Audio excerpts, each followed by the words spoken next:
Hello, Fiona here. So today we're going to be looking at the maladaptive behaviors, which are also known as the negative patterns of interaction. So for this video, we'll be looking at these behaviors relative to others, so how they show up in our relationship with other people.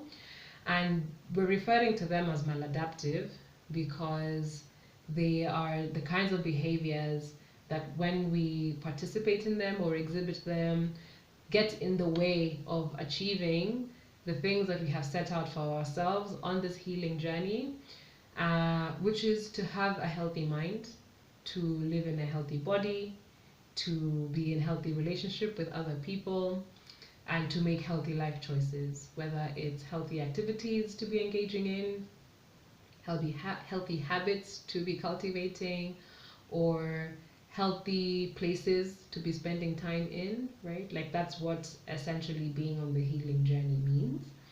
And so these behaviors that we're going to be looking at throughout this video are preventing us from being able to achieve those things. And so the reason we're looking at them is so that we can have the awareness and be able to make the changes that are necessary. Okay? So the first cluster of behaviors we're going to look at is parental patronizing and rescuing. This means, especially with like parental and patronizing, that you are offering help to people from a place of I know what's best, I know what's right, things work the way that I choose or the way that I say, and because I've seen it work for me, you have to do it in that way as well. And this can also come off as pretty condescending to other people, especially if you're like on a team and everybody feels that they have different things to contribute and you want your way to be the only way that things are done. It is a form of disrespect, definitely. And then there's a sense of like superiority from you, and other people are inferior to you. So you can see how that would greatly hamper your desire to build a healthy relationship, even if it's with people at work, right? You want for them to know that you're cooperative and you're able to collaborate with them, and that you value everyone's input, right? Whether you're the leader or just one of the team members, everyone's input is valuable. So to be patronizing means essentially that you're dismissing other people's input because you believe that your input is the one that is the most valuable. Rescuing is a term that you'll hear especially in circles for discussing issues related to codependence and addiction. And what rescuing is stepping in to save someone from the consequences of their choice or from their action. It is stepping in to solve people's problems that they have the capacity to solve for themselves. But somehow, for you, you feel that your value in this person's life is by being of use to them. And rescuing is maladaptive because, number one, on your part, you're utilizing resources that you should be using for yourself in your own life to effect change in your life, but on someone else, right? So you're draining yourself, whether it's emotional, whether it's psychological resources, financial resources, right? You're utilizing them to effect a change in someone else's life. Yet this person has the capacity to do so, but they're not doing it for themselves. So the fact that you're doing it means that whatever change will occur is not sustainable. They might end up in the same situation, right? Which means that you have to keep going back to fill in that space.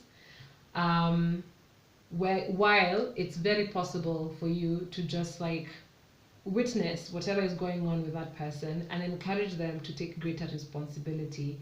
So the best way to not get caught up or stuck in this rescuing role, or even patronizing, right, is to hold off on offering help until it's been asked of you. Like someone came up to you and said, "Hi, could you please help me with this?" Then you can offer your help, whether it's because of your competence in that area or you have the resources available. you can do so. But to just jump right in and do something for someone without them having asked, then you face the potential of you stepping into a role of either being patronizing or rescuing someone from something that they do have the capacity to do but are not doing for themselves. Something to note with rescuing is that if someone isn't making the change in their life that needs to be happening and you keep going there to support them in making that change, right? You can start to grow very resentful of that person because why are they not doing it and why do they keep ending up in the same place? So you want to prevent putting yourself in a situation where you're growing resentment towards someone that you actually care about and love, because then you're stepping into a space that they have the capacity to fill. Yeah. The second set of maladaptive behaviors is that of being overly familiar, obsequious, or desperate. Obsequious is a word that I came across when I was doing the research for this video, and one of the less politically correct terms for synonyms actually is brown nosing.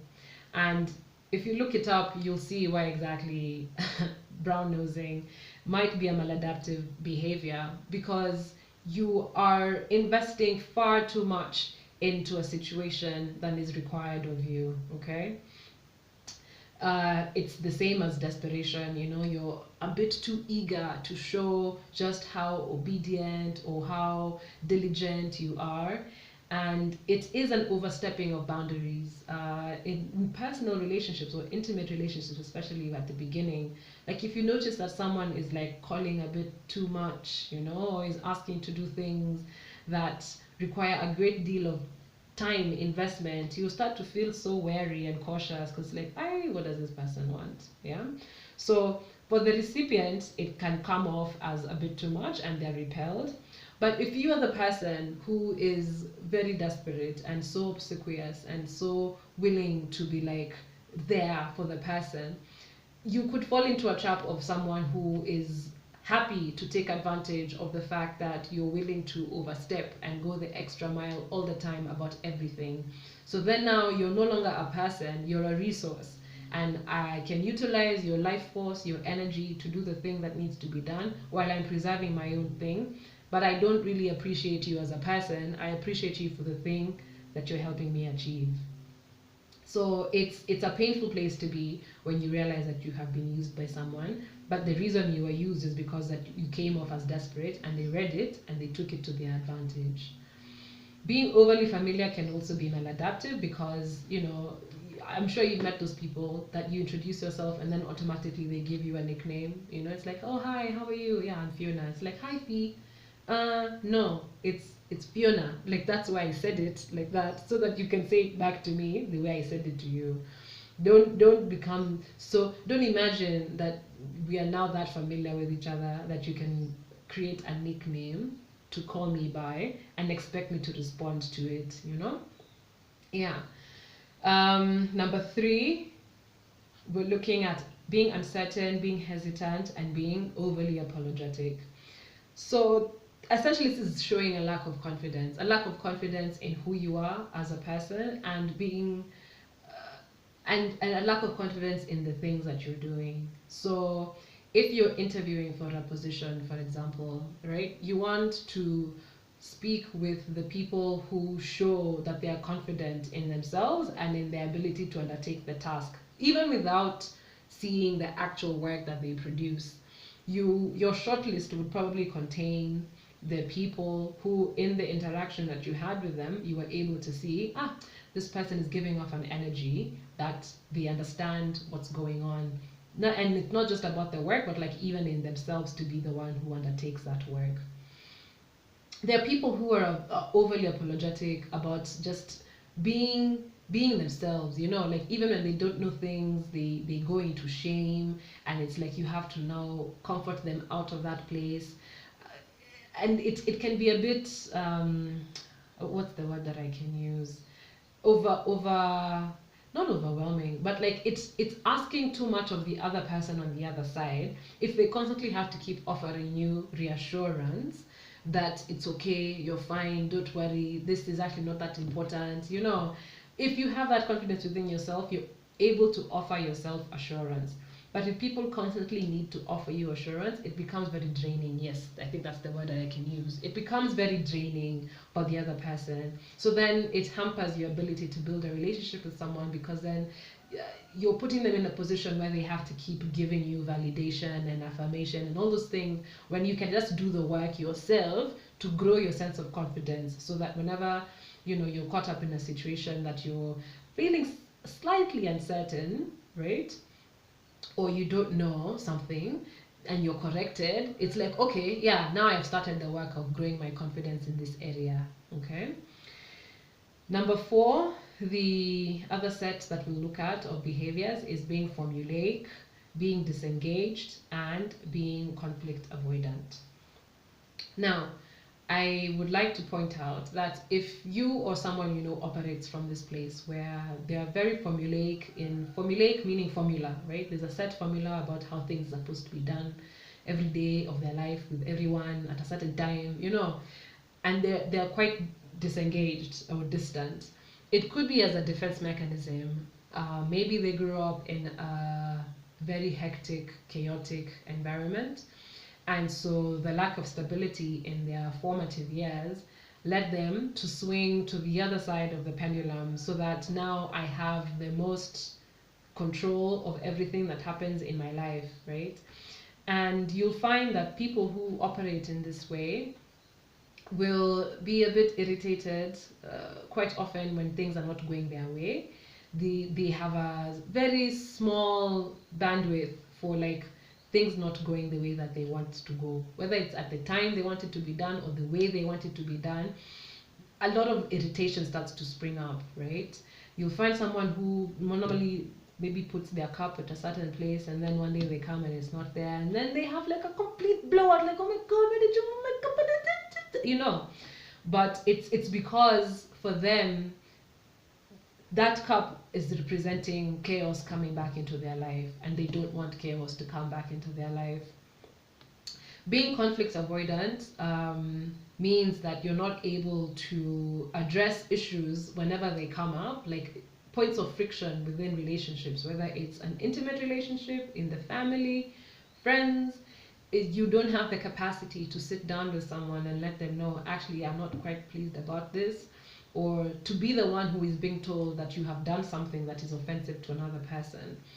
And not having the space for that, not being conflict avoidant, being disengaged, being formulaic, it creates a gap between yourself and other people, all the people around you, right? Like you're quite distant from everyone, which could lead to you being isolated, because then people aren't able to get through to you, right?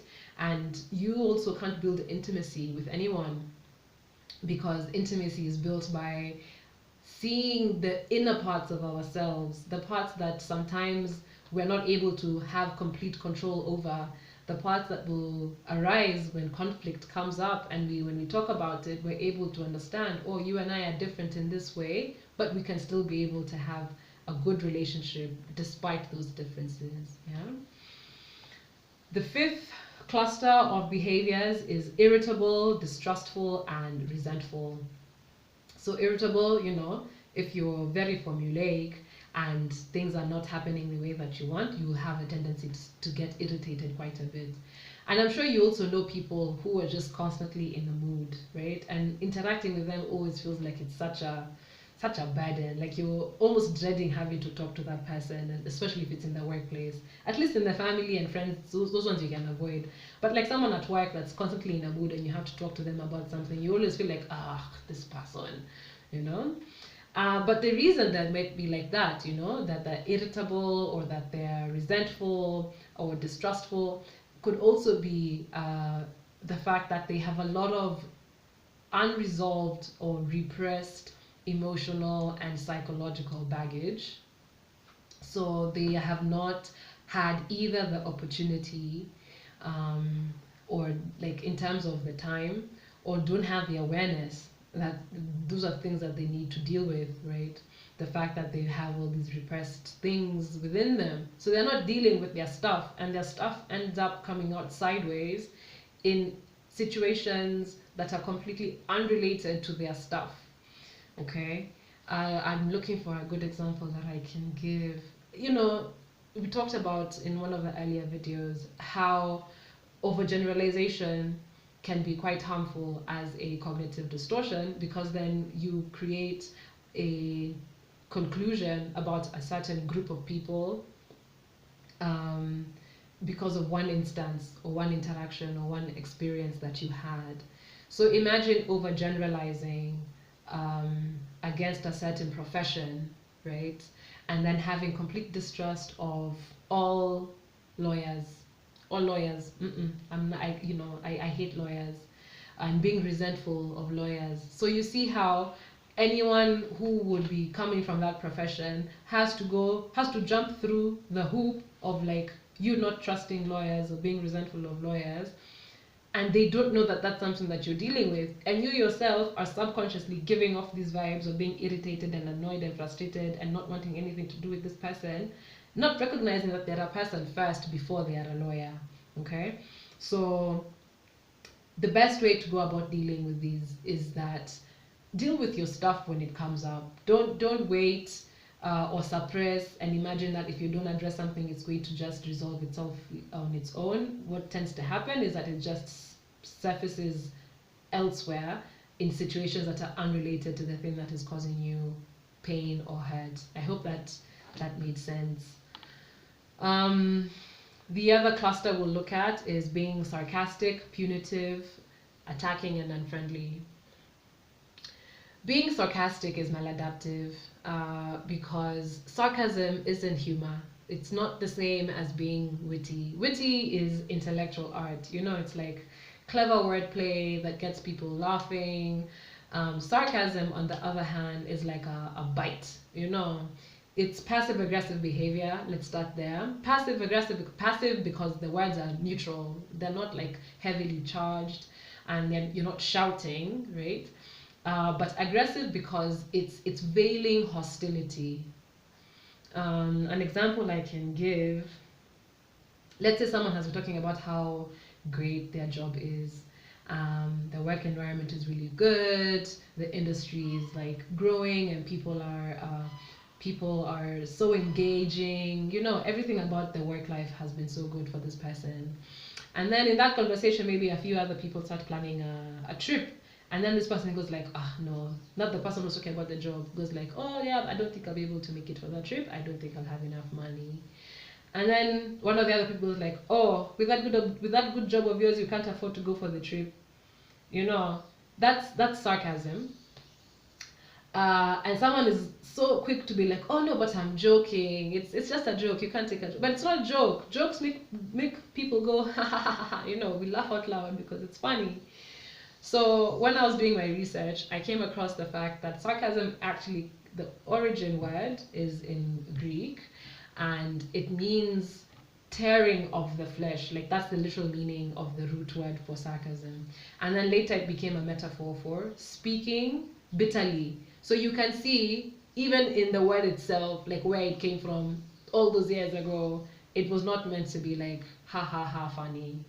So refrain from using sarcasm, and if someone is sarcastic to you, just let them know that it's not in good faith, whatever it is that they're saying.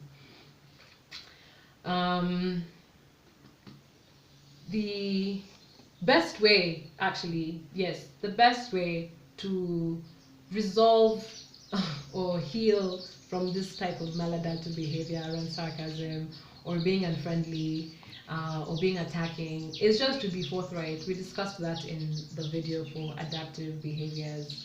Say what you mean and mean what you say. Yeah, if you're able to cultivate your wittiness, by all means go ahead, and you know, because people will be laughing, as opposed to like the room going silent when you say something that is offensive to someone else. The seventh cluster of maladaptive behaviors is judgmental, argumentative, and competitive. these are pretty straightforward because nobody wants to spend time around someone who is so quick to draw negative conclusions about other people or about situations, about other people's choices. It can feel attacking, yes, definitely. It feels like you're making that person small. And when you're judgmental, people around you start to catch on pretty quick. So if you're being judgmental about other people, it means that you're possibly judgmental about me, and I don't want to be a victim of someone who's judgmental, so I'm just gonna like stay clear of you. So being judgmental is quite maladaptive if you're looking to build relationships, right, and to have people around you, because then it creates this sense of like you're better than everyone else. You are the one who gets to be the queen or the king of saying what's good and what's bad, and yet people want the freedom to be able to make their own life choices without it being a moral issue that you are the one who was deciding is, you know. Argumentative, if you're high in disagreeableness, then that means many times when people are saying something, you're so quick to point out why the thing they're saying is not the correct thing, um, or why they should see things a different way, instead of just holding space for people to have a difference in opinion.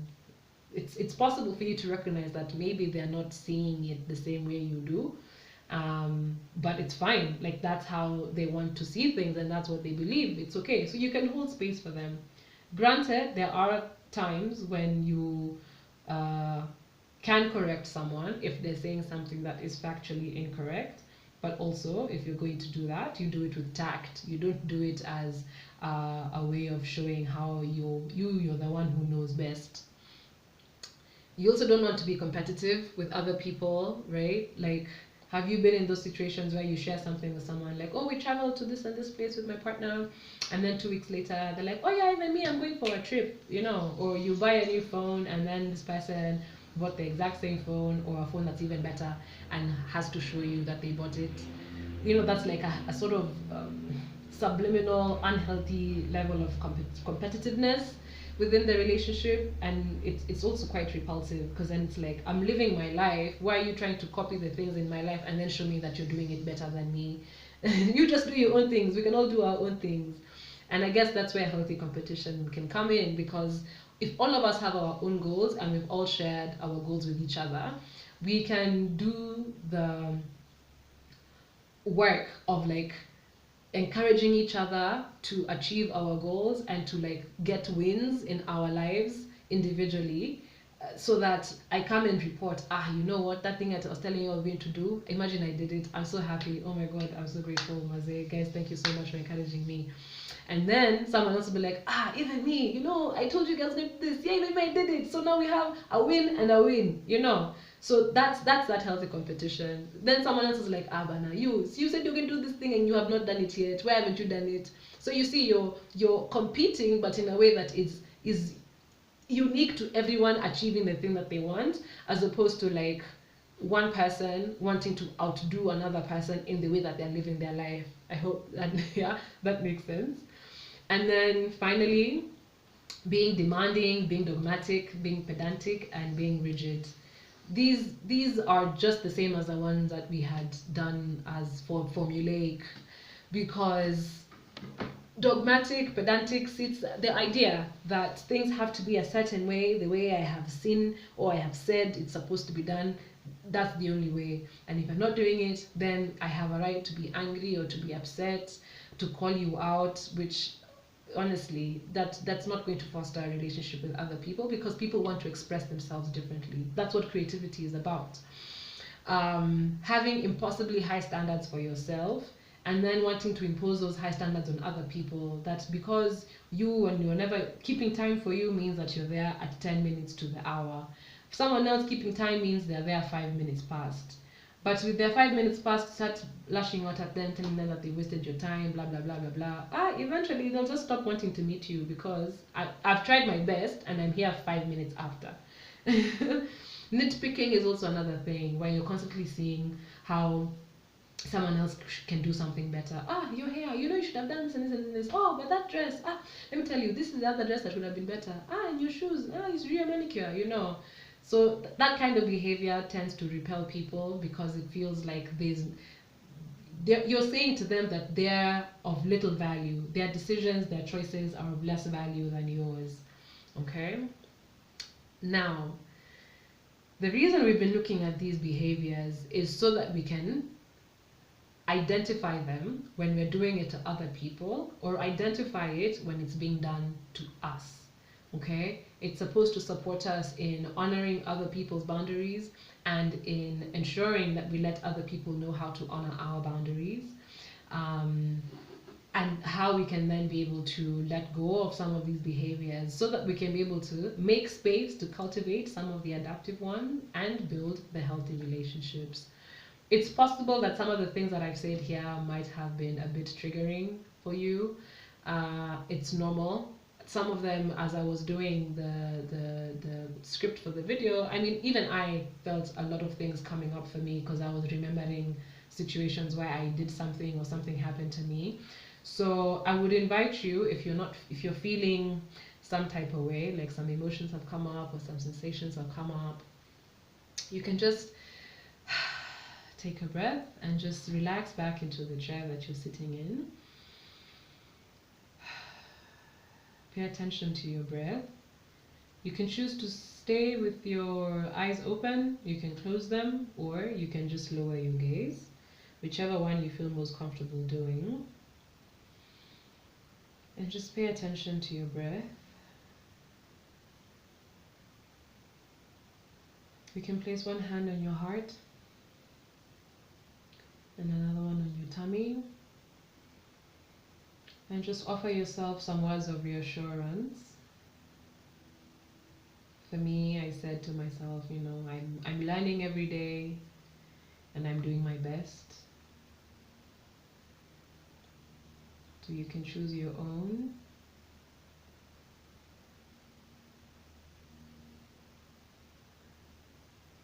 And just sit there in that feeling of offering yourself grace and compassion.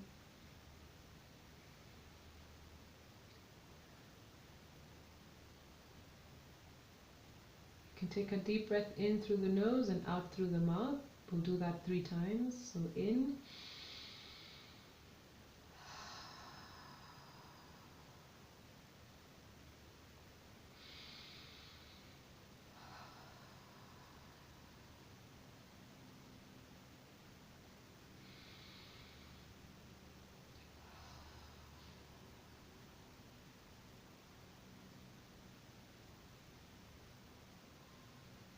And you can now move a little, introduce some movement into your body. You can move your neck, your head, your shoulders, your back. You can move your hands. You can open your eyes if they were closed. Just shake it off a little. And then one last breath.